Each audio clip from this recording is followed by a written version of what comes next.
दरअसल ये वीडियो उस सवाल का जवाब है जो बिना किसी समाधान के जीवन में व्याप्त है। एक ऐसी अधूरी कहानी पूरी होने जा रही है जो देवगुरु बृहस्पति और शनि के माध्यम से इस समय पर सबसे अधिक प्रभावपूर्ण स्थिति पर रहेगा। एक ऐसे महापरिवर्तन का योग इसे आप मान सकते हैं जो अगले 4 से 5 महीने तक सबसे अधिक प्रभावपूर्ण स्थिति को जन्म देगा। एक तरफ शनिदेव आज मार्गी अवस्था पर हो गए हैं 15 नवंबर से, तो वहीं पर देवगुरु बृहस्पति अभी भी वक्री अवस्था पर चल रहे हैं। दोनों ग्रहों का समर्थन किस प्रकार से हमारे जीवन को संतुलन तक ले जाएगा, आज इस बात को इस वीडियो में हम समझने जा रहे हैं। देखा जाए तो दोनों ग्रहों का जो प्रभाव है वो लगभग 9 से 10 घरों पर उनका प्रभाव है, यदि उनके दृष्टि और उनके स्थान को यदि देख लिया जाए तो। लेकिन क्या सभी घरों का प्रभाव हमको सर्वाधिक रूप से देखने को मिलेगा? नहीं, इसमें से कुछ घर ऐसे होंगे जिनका प्रमाण हमको ज़्यादा मजबूती से मिलेगा। आप ऐसा जानिए कि हमारे जीवन की एक गाड़ी है जिसके ड्राइवर हैं देवगुरु बृहस्पति और शनिदेव। एक भाग्य के स्वामी हैं, एक जो हैं वो हमारे कर्म के स्वामी हैं। अब हमारी गाड़ी आगे बढ़ती है, एक ग्रह चाहता है दक्षिण दिशा की ओर जाना, एक ग्रह जाता है उत्तर दिशा की ओर जाना। गाड़ी कहाँ तक पहुँचेगी? गाड़ी आगे बढ़ेगी ही नहीं, अर्थात मंजिल से हम अभी भी दूर हैं। अब ये समय ऐसा क्या है, तो ध्यान दीजिएगा। द्विगोचर सिद्धांत के अनुसार जिस स्थान पर शनि और गुरु का प्रभाव आ जाए वो घर सबसे अधिक जागृति से परिपूर्ण हो जाता है, और आज हम उसी 2 घरों को आप तक पहुंचाने जा रहे हैं। ऑलरेडी इस पर हमने होमवर्क कर लिया है, इसलिए इस वीडियो को लंबा नहीं बढ़ाएंगे बल्कि डायरेक्ट आपको उनके प्रभाव तक ले जाएंगे। शनि देव की जो तीसरी दृष्टि है वो पड़ रही है सीधे धन के भाव पर। ये धन के भाव पर इनकी तीसरी दृष्टि, तो वहीं पर देवगुरु बृहस्पति वक्री अवस्था पर होने के कारण इनका प्रभाव एक घर पीछे भी है, अर्थात द्वितीय भाव जो कि धन का भाव होता है इस समय पर सर्वाधिक यहाँ पर जागृति की ओर अग्रसित होता है। शनि की जो 10वीं दृष्टि है वो पड़ रही है नवम भाव पर, और वहीं पर देवगुरु बृहस्पति की 7वीं दृष्टि पड़ती है नवम भाव पर, अर्थात भाग्य का घर हमारा इस समय पर सर्वाधिक जागृति से युक्त हो गया। हमको जो प्रतिफल प्राप्त होगा धन भाव और भाग्य भाव का, अर्थात कोई धन से जुड़े हुए मामले यहाँ पर निपट सकते हैं, कोई बड़े आर्थिक लाभ तक आप पहुँच सकते हैं। ग्रह अनुकूल हैं, आपके कर्मों के द्वारा आपके जो आप नौकरी करते हैं या फिर व्यापार करते हैं उसके माध्यम से ही आपको धन की वृद्धि यहाँ सर्वाधिक रूप से देखने को मिलेगी।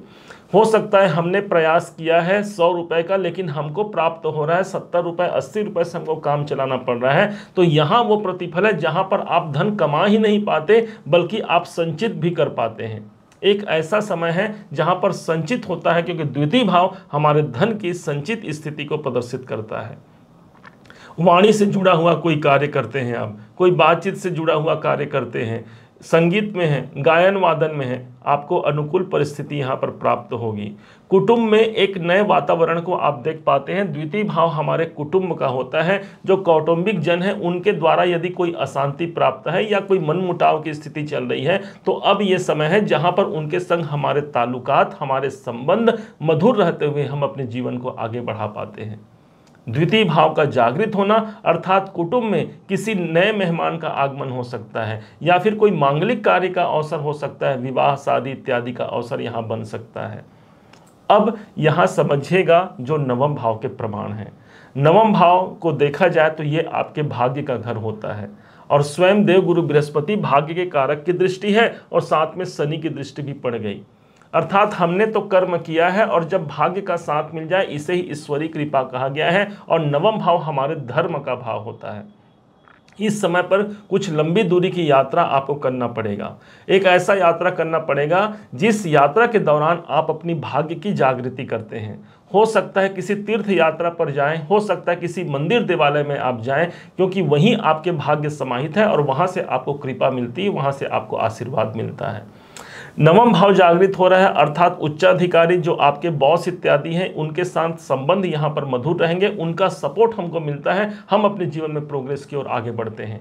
यदि हमारे सहकर्मी जो हैं उनके संग हमारे ताल्लुकात अच्छे नहीं हैं तो उनके संग हमारे रिलेशन अच्छे बनते हैं। हमारे करियर के दृष्टिकोण से हमारा भाग्य हमको सपोर्ट करता है।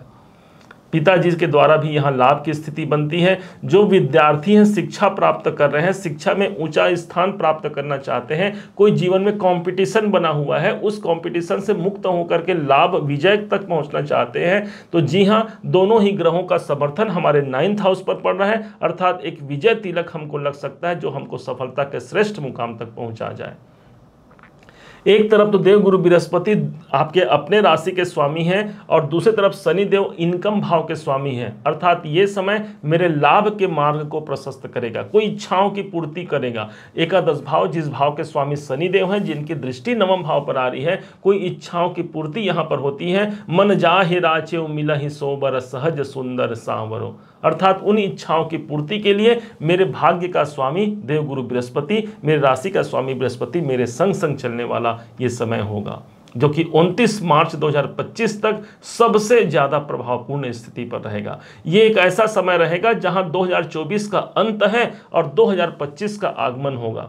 ये एक संधि का समय होगा और संधि बेला पर, संधि काल में दो माना जाता है, कोई कार्य यदि किया जाए तो वो संपन्न होता है। इस हिसाब से आप अपने कार्य को निरंतरता आगे बढ़ाइए। यकीन मानिए, भाग्य के स्वामी गुरु का समर्थन मिल गया, शनि का समर्थन मिल गया, मतलब विजय तिलक हमको जरूर प्राप्त होता है। पासा पलट सकता है, किसी परिस्थिति में यहाँ सफलता आपसे दूर जा ही नहीं सकता। इस वीडियो को अब ज़्यादा लंबा नहीं करते हुए यहीं पर विराम देते हैं। उम्मीद है आप सबने इसे समझा है, आप सबने इसे जाना है। यदि आपने इसे समझा है, जाना है, मेरे समझाने का प्रयास यदि आपको सार्थक लगा हो, मेरे समझाने का तरीका यदि आपको सार्थक लगा हो, तो हर बार की भांति इस बार भी अपना प्यार भरा लाइक और कमेंट करना कभी मत भूलिएगा।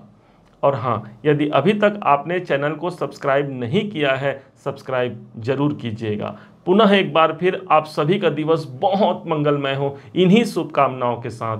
जय श्री राम।